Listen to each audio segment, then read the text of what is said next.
Rolling. And I'm thankful for the love, yeah, yeah.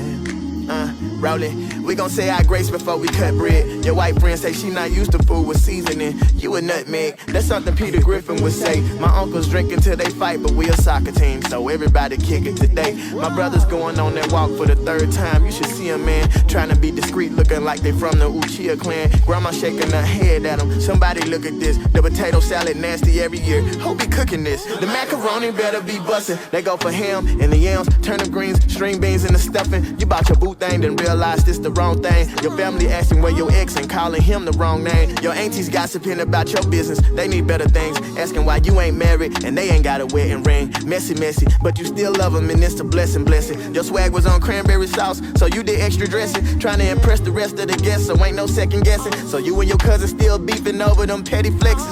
Damn, the spade game almost ended in a squabble. They about to throw hands, daddy watching the game, and mama cranking them slow jams. The only time we all in unison is when we hold hands and tell God we grateful for the food and for the whole fam. I'm thankful for the things I got, even the things I don't have. Praises to the man up above for blessing my whole clan.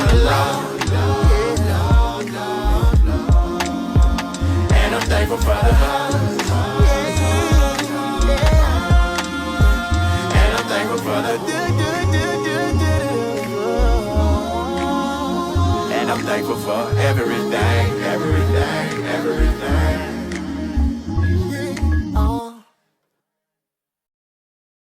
Start the scene in the back of a van that was sectioned off into 3 sections of plexiglass, separating the driver, who had a laptop mounted in the center like you see in a police car. The other section with access to the passenger seat and a small workspace behind the passenger seat.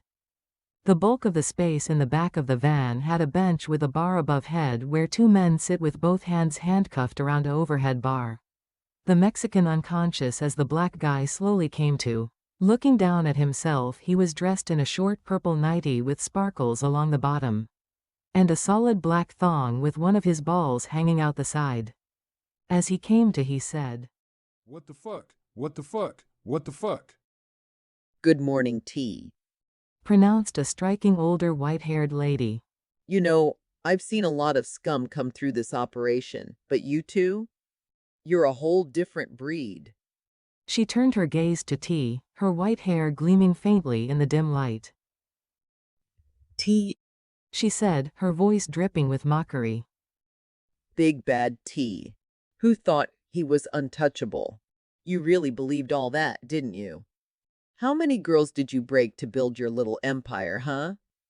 I'm only going to explain this once, so we'll have to wait for your friend here to wake up."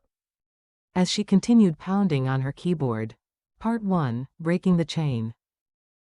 The van rumbled through the city's desolate streets, its reinforced frame rattling over potholes. Inside, T and the Mexican sat cuffed, their newly fitted boom chokers gleaming in the dim interior light. Across from them sat their handler. She shifted her attention to the Mexican, who had been pulled out of his involuntary slumber. Sitting quietly, his eyes avoiding hers. "And you think just because you kept a low profile, you're any better? The amount of girls you trafficked across the border? The ones who didn't survive the trip? You might stayed out of the headlines, but your body count is way higher than his." The handler's piercing blue eyes locked onto T. "Let me make this clear. She began, her voice cold and sharp. You're not in control anymore. You preyed on the weak, the desperate, the ones with no way out. And now it's your turn. Pimp Down and this choker owns you now, and I'm the one with the key. You move when I say. You work when I say. You're gonna sell your ass on the corner just like the ones you used to own. You're gonna feel what it's like to be powerless, to be nothing but a product. You breathe because I allow it. You work or you die. Those are your options." T smirked, leaning back against the cold metal wall. "You think I'm scared of you, cunt?" The handler tilted her head, her lips curling into a grim smile. "Go ahead. Find out what happens when that collar does more than sit pretty on your neck." She tapped a key on her keyboard, and a faint beep emitted from the boom choker. T flinched as a sharp jolt of electricity coursed through him, not enough to incapacitate but enough to remind him of his place. This was one of the features of the boom choker. Battery capacity was limited, so was the level of shock that could be delivered. The handler leaned closer, her voice dropping into a gravelly tone. The sooner you understand your place, the easier this will be for everyone. It happened in an instant. T lunged forward, his cuffs sliding down the overhead rail, lifting himself off the seat, kicking the plexiglass barrier, knocking it off its mount, smashing into the handler, knocking her out of her seat. In the same moment, with both feet pressed against the roof of the van, his thick hands grabbed the rail, prying loose the bolts holding it in place, quickly freeing himself from the railing, lounging forward, grasping the handler by the throat, slamming her against the van wall with a force that shook the entire vehicle. The Mexican froze, his eyes wide as he pressed himself into the corner. The handler gasped, her tablet clattering to the floor. Her hands clawed at T's grip, her legs kicking feebly. T leaned in, his voice a growl. You think you own me, old woman? You don't know who you're fucking with. She rasped, You big idiot. struggling to reach for her kill switch. Before she could react, T slammed her down onto the floor of the van. Blood pooled beneath her head as she coughed violently, her frail frame crumpling against the cold metal. Up front, Doc M sat in the driver's seat, her welder goggles perched on her forehead. Her sharp eyes caught the commotion in the rearview mirror, and a string of curses flew from her lips. Of course, this fucker couldn't wait. She muttered, tapping her tablet to open the kill switch's remote control. She didn't hesitate for a fraction of a second, her finger tapping the button. Her eyes flicked to the handler's crumpled figure, then to T's looming silhouette. She muttered, and pressed the button again. The explosion rocked the van, shaking it violently. Flames and shrapnel tore through the rear compartment, leaving a series of small holes in the metal shell. The shockwave popped the vehicle up off its rear tires, screeching as Doc M fought to regain control. She slammed the brakes, pulling the van to a halt. Smoke billowed from the back, and the acrid smell of burning flesh and scorched metal filled the air. Doc M climbed out of the driver's seat, her expression cold as she pulled her pistol from her belt. She rounded the van, swinging the doors open to reveal the wreckage inside. T's body, or what was left of it, lay sprawled across the floor, the boom choker having done its job with brutal efficiency. The handler, however, having taken indirect hits from the detonation, was somewhat still alive, her white hair matted with blood and her breaths coming in shallow gasps. Sorry, old-timer, I had to do it.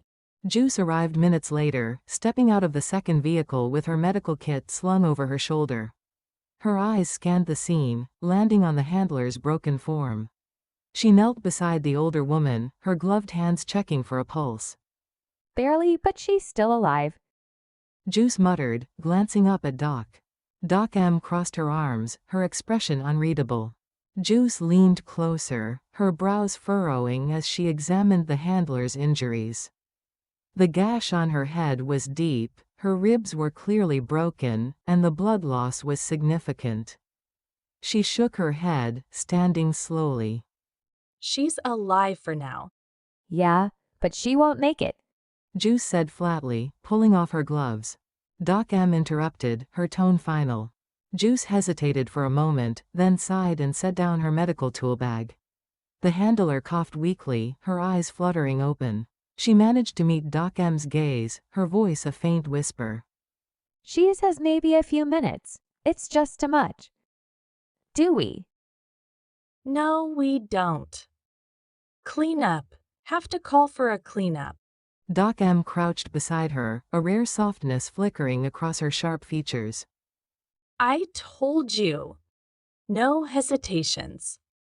You did. And you were right. The handler's breath hitched, then stilled. Doc M stood, brushing soot off her coveralls. We're done here, she said, stepping back into the driver's seat. Let's move. Juice lingered for a moment before closing the handler's lifeless eyes. Rest easy, old-timer.